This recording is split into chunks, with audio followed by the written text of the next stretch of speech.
Cosmic Mythos is now out, and it's time to sit down and talk about the competitive decks that come out of this set. You'd be surprised, but there's actually quite a big meta shift thanks to the support in this set. We're going to start off with the class that, in my opinion, received the biggest support, and that is Forestcraft. Coming up first, we have Elephant OTK Forest. Forest got a lot of really powerful tools in this set, and we have to highlight them and why the Silver Bolt version of the deck is now, in my opinion, going to be the best. Cassiopeia is a brand new way for Forest to take care of big boards with her powerful fanfare, letting you divide damage between your enemy followers equal to the amount of cards you have in your hand combined with your EX area. This suddenly gives you a really good way to answer tricky matchups, and especially have a way to answer some of the annoying early tempo that Alice Haven tends to have, who is also one of the top contenders in this format. You can customize this deck in order to have some of the more aggressive options that are present in this set too, such as Sukuna or Elf Song, but we're going for a bit more of a late game OTK build that still wants to use the Silver Bolt in order to just finish off your opponent in one blow, and also save hand and build up resources for the King Elephant. King Elephant is a 6-cost 1/1 that has Storm that on fanfare lets you bounce any number of the cards on your field and get +X equaling to how many you bounced. So if you bounce 4 cards, it becomes a 5/5, and you can then evolve for 4, which means that if you're going into this, with the full evolve, you're waiting until turn 10 if you're going first, or turn 9 if you're going second. But once you do evolve into him, he gets another +X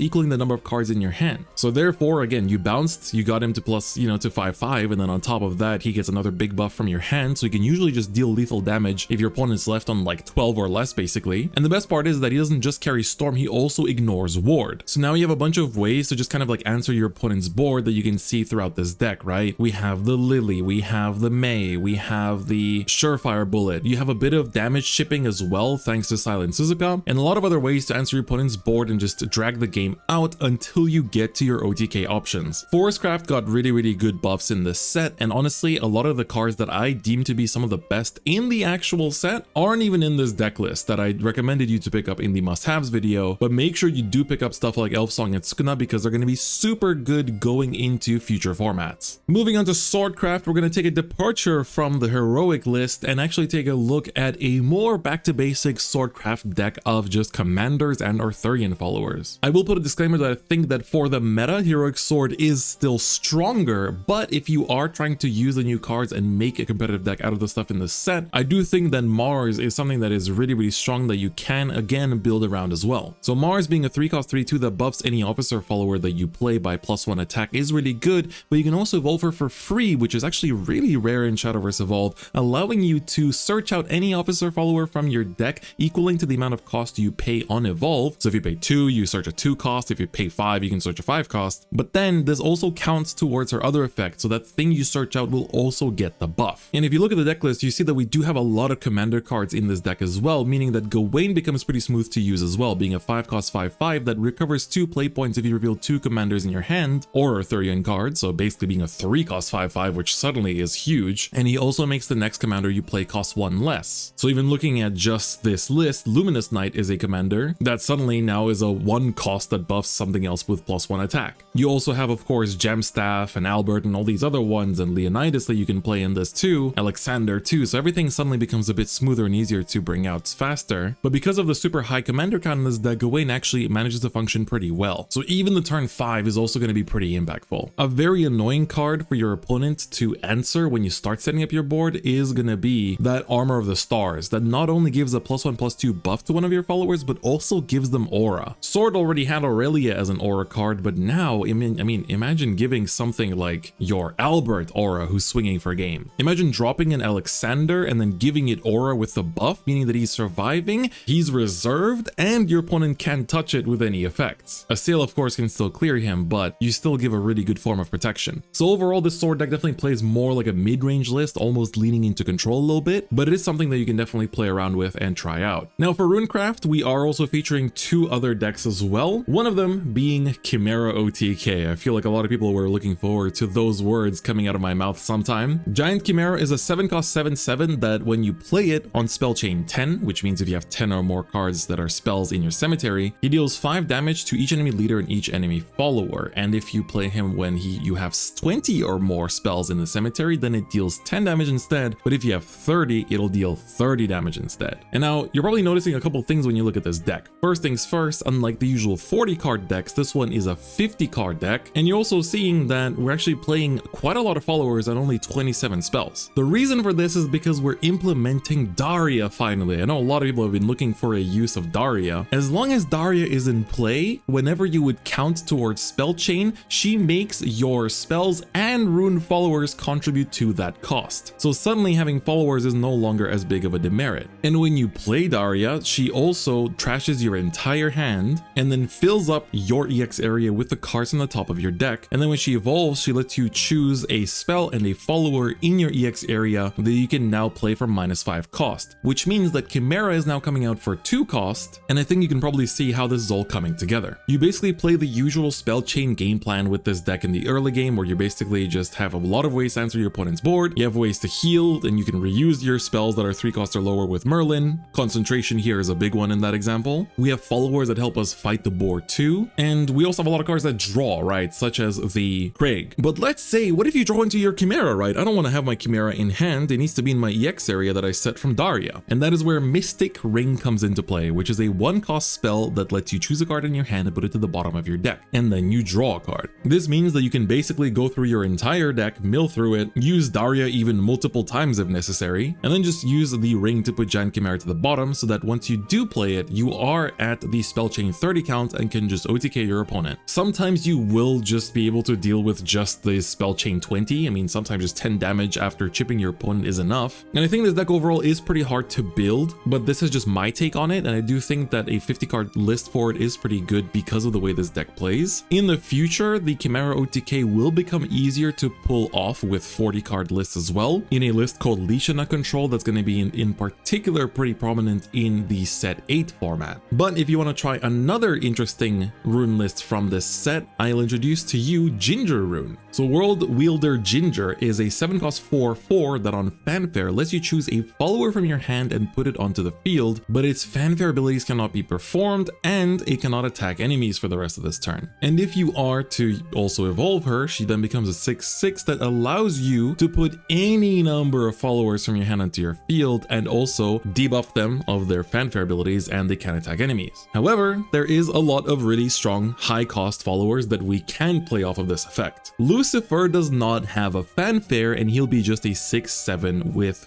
ward that heals you 4 at the end of turn that you just played for free. Israfil, one of the feature cards of this set, is an 8/8 that you do miss out on her healing Fanfare, but if she gets left up for a turn, suddenly your opponent's eating big AoE damage while also eating 8 or potentially even more with her 10/10 body on evolve. That on attack AoE 5 damage effect is also pretty good. Angel of Chaos is another one where you can, it's a 7-cost 5/5 with ward that can banish 3 fallen angels from your cemetery to steal an enemy follower and refresh it, so therefore you can immediately attack with something. So these are some of the super powerful cards you can play off of Ginger's effect. And just to make use of the Angel of Chaos, we do play some of the other Dark Angel cards, such as the Angel of Darkness, as well as the Harbinger of the Night. So these are all fallen angels that work pretty well with her, and therefore you can build into this pretty easily, mostly thanks to the fact that it is a Runecraft deck. So I think these are both pretty big departures from like the classic D-Shift rune that you guys are used to, but I do recommend messing around with them because they're very fun decks. Moving on to Dragon, I'm also going to be featuring 2 Dragon lists because there's actually a lot of really strong archetypes. Honorable mention to Ramp Dragon. You can build Ramp Control Dragon thanks to Israfil and Zodiac Demon this set, but Discard Dragon I do feel like is the better one this set, as it did actually gain a couple cards. So of course the Discard Dragon engine allows you to discard cards to do a bunch of effects, and in this set you have Dragonute Fist, which when discarded goes to EX area, so that means you can play it from EX area later for 2 play points to deal enemy follower 3 damage. On top of that, I talked about Star Phoenix in the box opening video, which allows you to, whenever you play a spell, revive it for 1 play point from your cemetery. And if you choose to evolve it, then it also has the strike effect to deal 2 damage to enemy follower as a 4/4. So this works pretty well because of the, of course, spell we mentioned earlier. Even if you play it from EX area, that revives the Phoenix. We have Conflagration, Dragon Oracle, Blazing Breath, all these things that can also proc it. So this way you're discarding a bunch of cards from hand, so you don't really want to play the Star Phoenix raw for 3, but you want to discard it for some of your discard effects and then be able to bring it out when you play spells. So overall, Discard Dragon is still, in my opinion, the best dragon list, but got a lot of cool new tools in this set. Dragon's Nest is also a pretty interesting one that kind of gives you a bit of sustain and healing, which Dragon doesn't really have too much of. My personal favorite dragon list from this set though was Prime Dragon Keeper. She sports a very cool effect that is a big departure from your regular ramp dragon, where she wants you to build your deck around 3 cost or lower dragon followers. This becomes a lot easier when Disdain comes out next set, but basically every time you play a 3 cost or lower dragon follower, she lets you choose an enemy follower and then you deal that 2 damage and also its leader 1 damage. Do keep in mind that if your opponent doesn't have any followers in play, you cannot deal damage to your opponent's leader from this effect, so it's different from the app version. That ruling got me a few times, but it does say you have to first choose an enemy follower and only then you do the rest of the effect. What's also cool is that if you play her when you're already on overflow, she does get intimidate and +1/+1. So she becomes a 2/6 that can't be attacked, so the only way to take her out is through spells and effects. So if you play her before overflow, you can just not attack with her and kind of like keep her as like constant damage to your board. She really hurts board-based decks and they really don't like the sight of her. But then if you play her, you know, with some ramp, which this list is not, then you can also get that overflow effect going too. So we're playing a lot of low cost cards that trigger this effect. Zernitra is a really interesting one that comes back in this one, where she herself of course spawns a 4 cost, so that won't proc her effect, but it's pretty nice where you can just play her and then you kind of rest her to get the dragon out if you need to. Dragoneer is good in this. Dragon Warrior is good in this. Fire Lizard is also good in this. Dragon Summoner, the search card, is really good in this. Aqua Nerade from this set itself together with the Dragon Rare Matilda are also both great cards that go really well with Prime Dragon Keeper, or PDK as we call her. So you can really kind of go around with this kind of more aggressive list that then plays a bit of top end like Forte and Genesis Dragon to finish the game once you've chipped away enough of your opponent's life with PDK, and you also just might randomly win through aggro. Just be careful not to board lock yourself. Moving to Abyss, I think Abyss is actually really good in this set thanks to Ektar. So Ektar, or Lelouch, whichever version of him you wish to play, comes with a lot of really cool buffs. So you do have to play him when you have Necrocharge 10, which refers to having 10 or more cards in your cemetery. But if you do, you choose 2 Abyss followers that cost 2 or less in your cemetery and revive them and give them +1/+1 together with all other followers excluding your Ektar on the field. But if you play him when you have Necrocharge 20, then everything but him gets +3/+3 instead,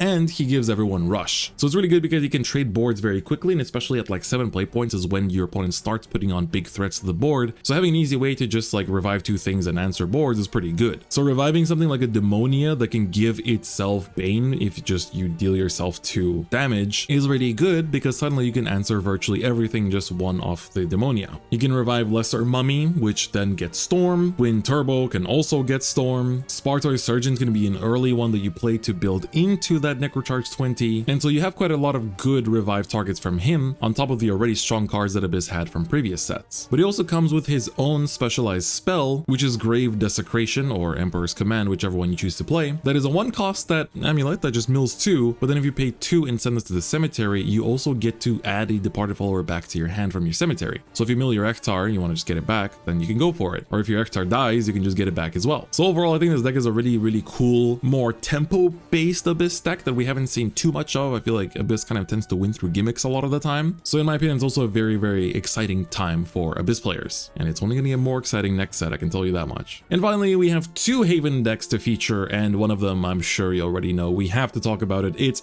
Fabled Haven, or Alice Haven, Egg Haven. I feel like everybody in the community likes to call this deck Egg Haven, and I feel like it's nice. I feel like when people from other card games look into Shadowverse Evolve and see a bunch of people talking about eggs, it definitely seems a lot more intriguing. But we already spent a lot of time talking about Alice Haven as a deck, and this is obviously one of the best decks already in the set 3 format, but set 4 gives it 1 card that in my opinion changes everything, and that is Andromeda. Andromeda is a 1 cost 2/2, so she's a goblin in stats, I always say this, but on Fanfare she lets you, for the rest of this turn, prevent your board from taking damage from effects. This is really huge because in the past when you would Humpty Dumpty, you would basically wipe out your own board with the damage, or you'd have to kind of play around awkwardly where you don't have a board when you play it. Same with the explosion, right? But now you get to play Andromeda after you play out your whatever other cards, and then if you evolve into the Humpty Dumpty, or if you go into the explosion, you prevent all that damage to your own board, so you actually end up with a huge tempo swing. You just wiped out your opponent's board, but you get to keep your own, and that is huge. I do think this deck still wants to be played more aggressively, so that's why my 1 cost count is pretty high. Like I even play the goblins here too, but overall a lot of the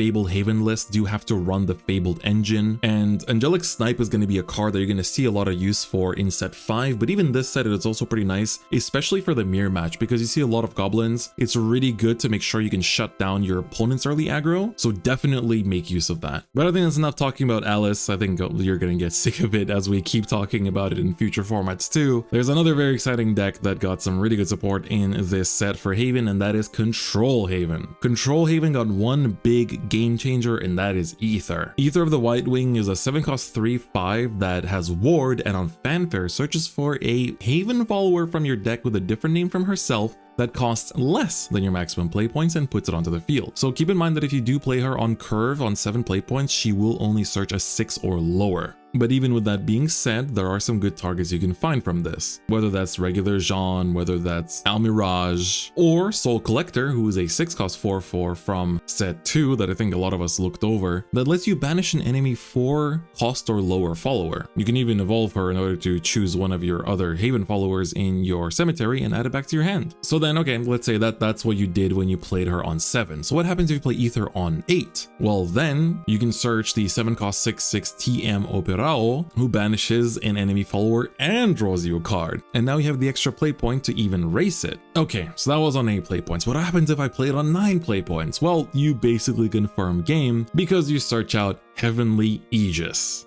This is arguably the reason why this card is so good in my opinion, is that it's a Aegis searcher, and you can evolve Aegis the same turn by discarding 3, so you're basically securing game on board. I think the deck does need to include quite a lot of removal as usual for Control Haven, and the Snow White is also a good inclusion, I think, just as a, it's still a touch of Fabled that isn't Alice, but it does provide you with Ward. And I think Grimnir is a really cool card for this deck because it by default plays the long game, and while Grimnir is a 3-cost 3/4 with Ward, if you evolve it and pay the extra 4 play points after evolving it, he deals 4 damage to all of your opponent's followers and their leader. So in case you need an alternate win con, or need a quick and easy answer to the opponent's board if it's not too tall when you don't have Themis' Decree, this can also be an answer. Just keep in mind that you're paying a combined cost of 9 play points for Grimnir all the way to his full evolve effect, or 8 if you're going second, thanks to the evolve point, so do keep that in mind. But with that, that is actually it for all the decks that I want to take a look at from this set. I hope you guys are enjoying opening your packs for Cosmic Mythos, as it's a very exciting release. I do personally expect Forest and Haven to be the big winners from this set, and Dragon to still be pretty popular. But let me know what you're most excited about from this set and what kind of decks you're planning to try out as well. There's actually more that I wanted to feature that unfortunately we didn't have the time to, so let me know any other cool decks you're cooking up from this set. If you want more information about the set, make sure you check out the links in the description, as well as all the decklog links that I've made for these decks for you to check as well. But otherwise, if you enjoyed this video, please do give it a like, and if you haven't already, please do subscribe for more Shadowverse Evolve content. And with that, that's gonna be it for me today. Thank you so much for watching, and I'll see you guys next time. Bye bye.